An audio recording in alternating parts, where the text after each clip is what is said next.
Sumainyo ang Panginoon. At sumayo rin. Ang mabuting balita ng Panginoon ayon kay San Juan. Papuri sa iyo, Panginoon.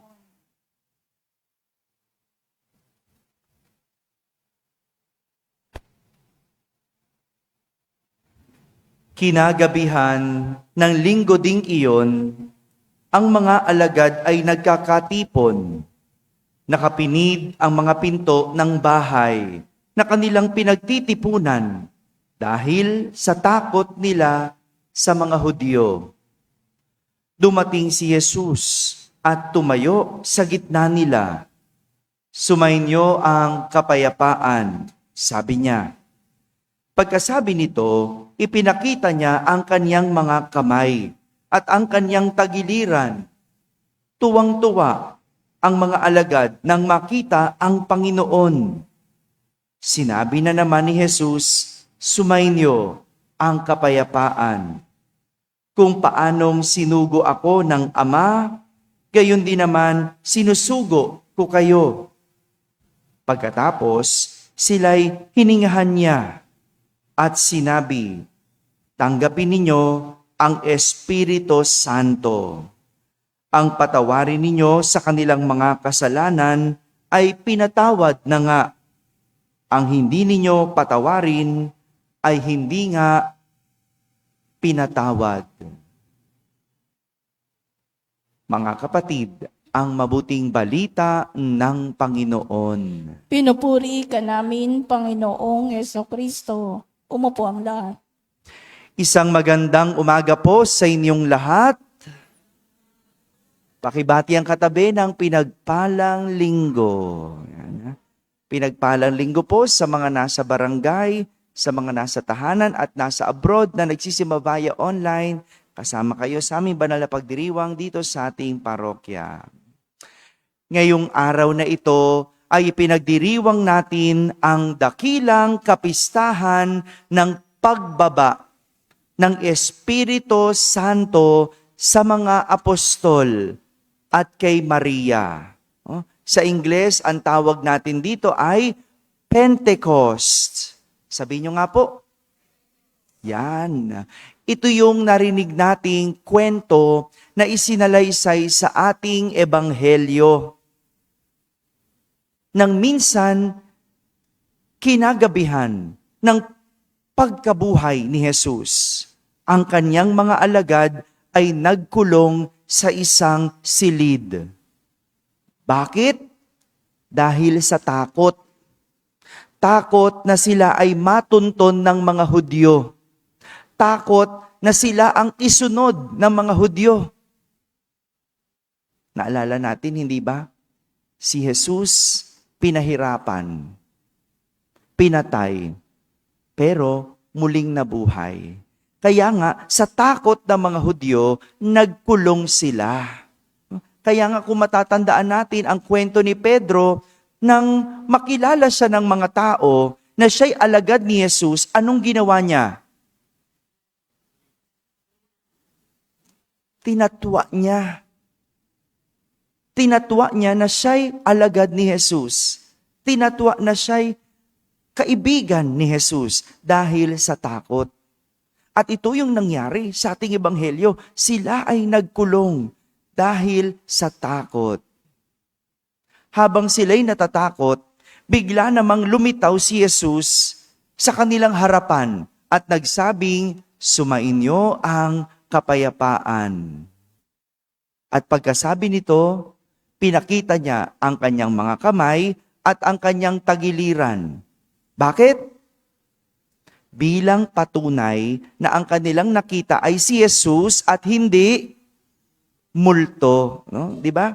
Siyempre, ikaw ba naman biglang may lilitaw sa harapan mo, hindi ba? Magugulat ka, aakalain mong multo. Bilang patunay na si Jesus ang kanilang nakita, pinakita niya ang marka sa kamay at tagiliran. At hiningahan sila ni Jesus bilang pagbibigay sa kanila ng Espiritu Santo. Sabihin nga po ninyo, Espiritu Santo. Pag sinabing Espiritu Santo, kadalasan hindi ito nauunawaan. Kasi hindi ito nakikita. Pero ito ay nararamdaman. Oh, tama? Di ba? Ang hirap intindihan. Ano ba yung Espiritu Santo? Ano ba yung binigay ni Jesus? Kasi hindi natin nakikita eh. Oh, pero pag binigyan ka ng pera, yan, alam mo yan, di ba? Kasi nakikita mo, nahahawakan mo. No? Kaya nga, maganda. No? Maganda yung mga pagbasa natin, binigyan ang Espiritu Santo ng imahe para ating maunawaan. May 3 imahe na ibinigay ang ating mga pagbasa para maunawaan natin ang Espiritu Santo. Pero mamaya, pagkatapos kung ibigay yung 3 imahe, pagkatapos kung talakayin at ipaliwanag, sasagutin natin, bakit ba binigyan ng Espiritu Santo ang mga alagad? Tandaan niyo yung tanong na yan, ha? Bakit binigyan ng Espiritu Santo? Sasagutin natin mamaya. Pero punta tayo sa 3 imahe ng Espiritu Santo. Una ay ang imahe ng apoy. Sabi nyo nga, inilarawan sa ating unang pagbasa kung paano ang mga dilang apoy ay lumapag sa bawat isa mula sa kalangitan. Napuspos ang mga tao ng Espiritu Santo at sila ay nakapagsalita ng iba't ibang lengguwahe. Unang imahe ng Espiritu Santo ay ang imahe ng apoy. Maganda ang pagkakagamit ng imahe ng apoy na naglalarawan sa Espiritu Santo dahil ang apoy ay simbolo din ng pag-ibig. Simbolo ng liwanag. Tama, marami naman simbolo ang apoy eh. 'Di ba? Pero ang simbolo ng apoy ay ginamit din para ilarawan ang pag-ibig. Kaya nga, sinasabi nating nag-aalab ang puso. 'Di ba? Pag sinabing nag-aalab ang puso, anong ibig sabihin?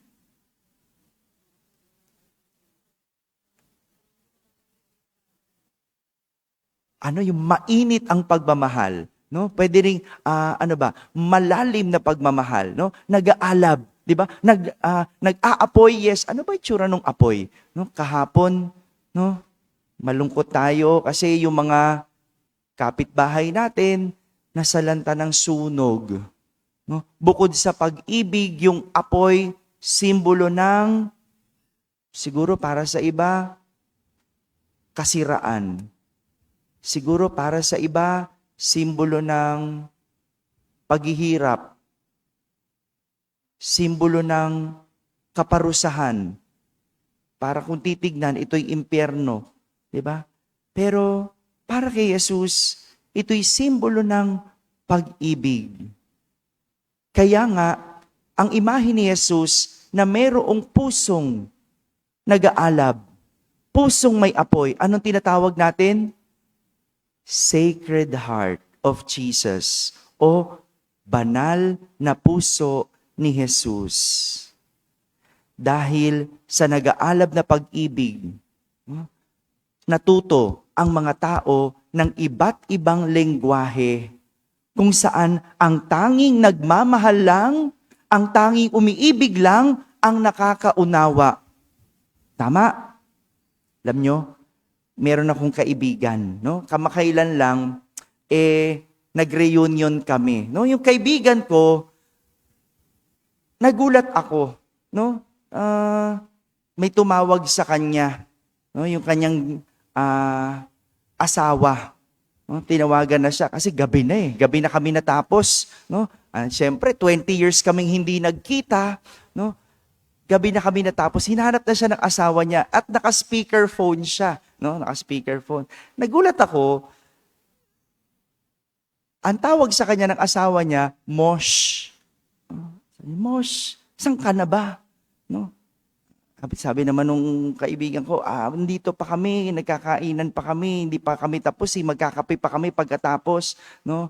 Matulog ka na, wag mo na ako intayin. O, sabi, hindi mo, intayin kita, sabi ng asawa niya, no? Nagulat ako, sabi ko, nagpalit ka na ba ng pangalan mo? No? Tinanong ko yung kaibigan ko, pagkatapos niya makapag-usap sa asawa niya, nagpalit ka na ba ng pangalan mo? Kailan ka pa naging Mosh? No? Sabi niya, huwag kang makialam. Sabi ko, bakit ka naging Mosh? Sabi niya, ang tawag doon asawa niya sa kanya, Mosh, kasi my only sweetheart. Ayun. Sabi niya, hindi ba ganon? Kapag ang tao nagmamahal, nagsasalita ng kung ano-anong lengguwahe na sila lang ang nakakaalam. Tama?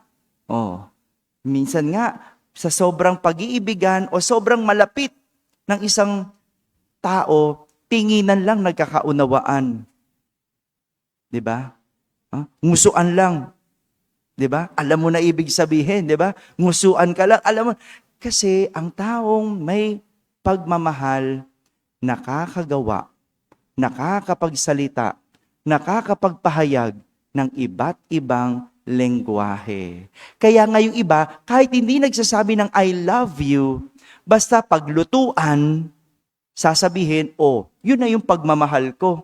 'Di ba? Ano yun? Acts of service. No? Yung iba, kahit hindi magsasabi ng mahal kita, kasi nahihiya, hindi ba? Pero nagpapadala ng regalo, nagpapadala ng bulaklak, ano tawag doon? 'Di ba? Expression ng pagmamahal, no? Giving gifts, nagbibigay ng regalo. At ganyan ang tao. Kapag merong maalab, naglalagablab na puso, nakakapagpahayag ng iba't ibang lengguwahe ng pag-ibig. Yan ang unang imahe ng Espiritu Santo, ang imahe ng apoy na sumisimbolo sa pag-ibig. Pangalawang imahe ng Espiritu Santo ay hininga. Sabihin nyo nga. Sabihin lang, huwag yung hingahan yung katabi nyo, ha? Maaga pa. Hininga. Hininga. Sa ating ebanghelyo, ibinigay ni Jesus ang Espiritu Santo sa kanyang mga alagad sa pamamagitan ng kanyang paghinga sa kanila. Sabay sabing, tanggapin ninyo ang Espiritu Santo. Yung simbolo ng paghinga, hindi po ba, nagpapaalala sa atin noong panahon ng paglikha. Naalala niyo pa yung creation story? Hindi ba? Anong ginawa ng Panginoon nang hingahan niya ang alabok? Nabuhay. Nagkaroon ng buhay. Naging tao nung hingahan niya.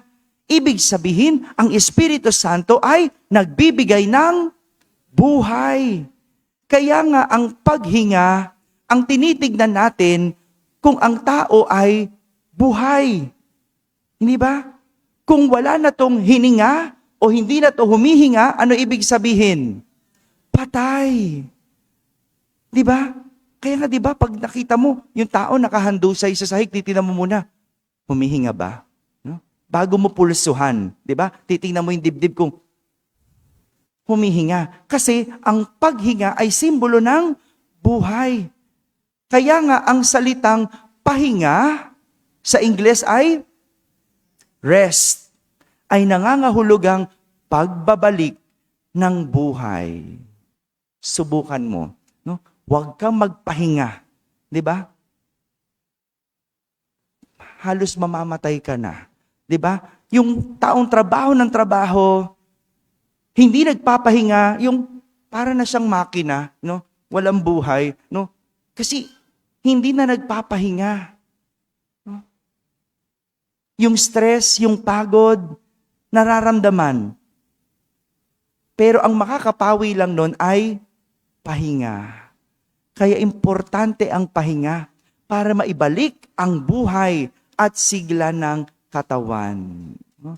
Pakitingnan nga yung katabi ninyo. Humihinga pa ba? Father, nagpapahinga lang, nakatulog na. Importante basta humihinga pa, 'di ba? At yan, yan yung imahe ng Espiritu Santo. Isang imahe ng hininga na nagbibigay buhay. Ano yung pangalawang imahe? Simbolo ng buhay. At pangatlong imahe ng Espiritu Santo ay ang imahe ng kalapati. Sabihin nyo nga po. Yan. Siyempre, ito ang pinaka-popular sa lahat na simbolo o imahe ng Espiritu Santo. Ang imahe ng kalapati. Tingnan nyo nga sa ating altar. Meron ba kayo nakikitang kalapati? Meron. Nasaan? Nasaan? Oo nga, nasa taas. Siyempre, ano ba itsura? Nandun sa ibabaw ng mahal na ina. Ako na rin sumagot. Kaya naman talaga, gusto pa fill in the blanks, di ba? Describe nyo naman, di ba? Nandun sa mahal na ina. Di ba? Na nagpapakita ang paglukob ng Espiritu Santo sa imahe ng kalapate. At ito yung kung babalikan natin ang kwento ng binyag ni Juan. Nung bininyagan niya si Jesus, bumaba, lumukob kay Jesus ang Espiritu Santo sa imahe ng kalapate. At alam natin, ang kalapate ay simbolo ng kapayapaan. Sa Ingles, peace. No, 'di ba? Kaya nga nakakaugalian natin na magpalipad ng kalapate kapag Independence Day. 'Di ba? May mga ganung mga drama tayo, 'di ba? O kailan pa nagpapalipad ng kalapate?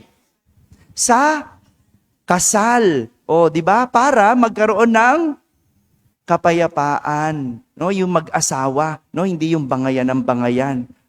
Sa mga mag-asawa diyan, paalala, 'di ba? Nagpalipad kayo ng kalapate, no? Bilang simbolo at magkaroon kayo ng kapayapaan, no? 'Di ba? At ang simbolo na ito nagbibigay ng Espiritu Santo, no? Ang nabibigay niya sa atin kapayapaan. Kaya nga ang bati ni Jesus, sumainyo ang kapayapaan. Sumainyo ang kapayapaan. Ito ang mga simbolo at mga naibibigay ng Espiritu Santo.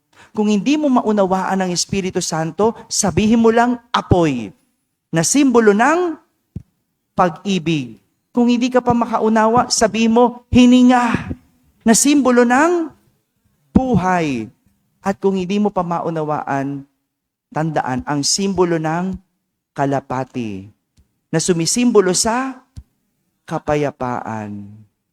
Yan ang ibinibigay ng Espiritu Santo sa tao, sa pamilya, sa magkaibigan, sa opisina, sa komunidad, sa bansa at mundo.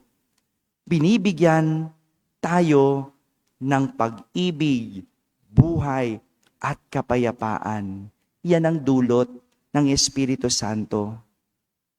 Ano yung tanong natin kanina? Bakit binigyan ang mga alagad ng Espiritu Santo? Naalala natin, di ba? Yung mga alagad, ba't nagkulong sa silid? Nagtago, natatakot, nangangamba, nag-aalala.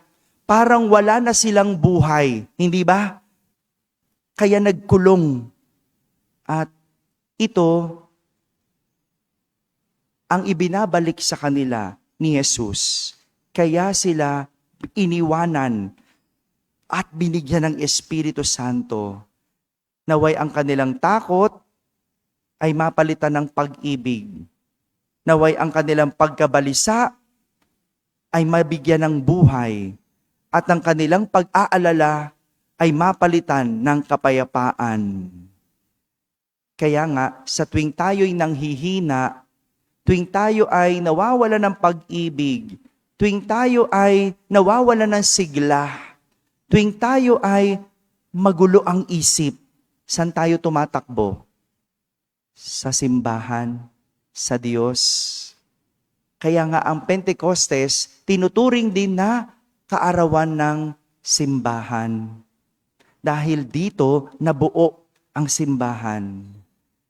Alam ko, marami sa ating mga kapitbahay ang nasunugan, nagkaalala, natatakot, nangangamba. Pagdasal natin sa kanila, sila. At dawa, hilingin natin ang Espiritu ng Panginoon ay sumakanila. Huwag sumuko sa buhay. Lumaban lang. Magpatuloy lang. At nawa, tayo rin, tayong mga maaayos ang buhay, kahit papano, magbigay ng pag-ibig. Magpahayag ng pag-ibig sa ating mga kapwang nasalanta. Ito po ang hahanapin nating aspeto sa ating pagkatao kung nasa atin ang Espiritu Santo. Pag-ibig, buhay, at kapayapaan. Kung wala ang mga ito, wala sa atin ang Espiritu Santo. Amen? Amen. Yung lahat po ng nag-alay ng sobre, ilalaan po muna natin sa mga nasalanta ng apoy, no? Ibibigay muna po natin yon. Maraming salamat po sa inyo at sa lahat po ng gusto magpaabot ng kanilang tulong para sa mga nasunugan. Bukas po ang ating opisina at mag-message lang po sa ating mga social media pages. Muli maraming salamat po sa inyong lahat. Sumainyo ang Panginoon At sumayo rin. at pagpalain kayo ng makapangyarihang Diyos, Ama at Anak at Espiritu Santo. Amen. Tapos na po ang ating pagdiriwang, humay kayong taglay ang pag-ibig at kapayapaan ni Kristong muling nabuhay. Aleluya, aleluya. Salamat sa Diyos. Aleluya, aleluya.